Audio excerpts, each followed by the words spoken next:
কালকে আমরা সবাই মিলে চলে গিয়েছিলাম রাজপুরের বিপত্তারিণী চণ্ডী বাড়িতে পুজো দিতে। প্রত্যেক বছরই আমরা গিয়ে থাকি এই মন্দিরে পুজো দেওয়ার জন্য। কিছু কারণের জন্য 2-4 বছর যাওয়া হয়নি, কিন্তু আমার জীবনে যেহেতু একটা খুব বড় দিন আসতে চলেছে, তাই খুব ইচ্ছে ছিল পুজো দেওয়ার। এবার তোমরা ব্রতটা শুনে রাজবাড়িতে অমঙ্গলের সৃষ্টি হবে। এখন আমি কি করি?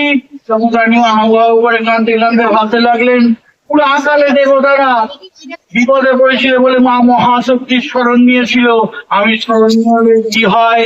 এমন সময় মাতারিনী তার মনে বিপদে পড়িয়া আসিবে। কাকিমা তোমারে কি কব, তোমার রূপ কি উমা হর ছায়া, বিপদে পড়েছি শিবে, রাখো মহামায়া।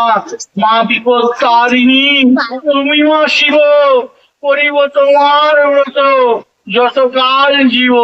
আমি যতদিন বাঁচবো তোমার ব্রত পালন করবো। ব্রতপাঠ শোনার পর আমি আর আমার বোন হাতে ফুল নিয়ে এখানে মায়ের কাছে অঞ্জলি দিয়ে দিলাম। এই মায়ের বিপত্তারিণী চণ্ডী বাড়িটা কারা কারা তোমরা চেনো আর কারা কারা আমার মতো কালকে পুজো দিতে গেছিলে কমেন্ট করে জানিও। এখানে মায়ের টিপটা আমরা কপালে সবাই মিলে ধারণ করার পরে একটুখানি এগিয়ে গিয়ে দেখি 5 টাকা দিয়ে টিপ আবার সবাই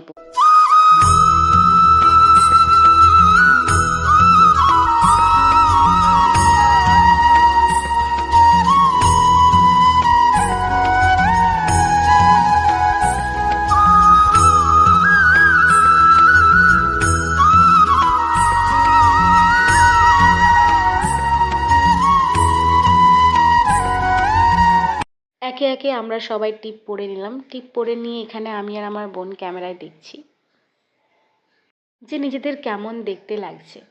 তো দেখাদেখি করার পরে আমরা একটুখানি এগিয়ে যাই। তারপরে আমাদের চোখে পড়ে এই মেহেন্দিটা। সত্যি কথা বলো তো, এই মেহেন্দিটা দেখার পর কার কার ছোটোবেলার কথা মনে পড়ে গেল? আমি যখন আমার বোনের সাথে যাই, তখন আমি যখন দেখতে পাই, আমার তো খুব মনে পড়লো আমার ছোটোবেলার কথা। ছোটোবেলায় যখন মা বাবার সাথে মেলায় যেতাম, তখন এই মেহেন্দিটা দেখার পর আমি প্রচণ্ড বায়না করতাম যে আমি মেহেন্দি পরবো। তখন আমার বাবা মা আমাকে একটা কথা বলতো যে ঠিক আছে, পুরো মেলাটা ঘুরে নি, তারপরে যাওয়ার পথে তুই এই মেহেন্দিটা হাতে পরে নিবি।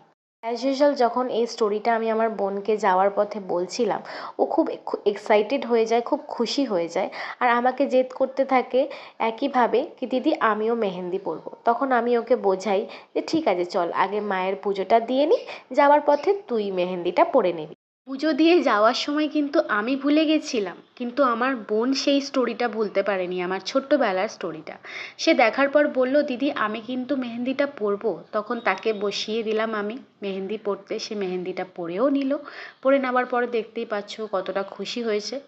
আমাদের সাথে কথা বলতে বলতে ভিডিও শেষ পর্যায়ে চলে এলাম। নাও মায়ের দর্শন করে বলো জয় মা বিপত্তারিণীর জয়।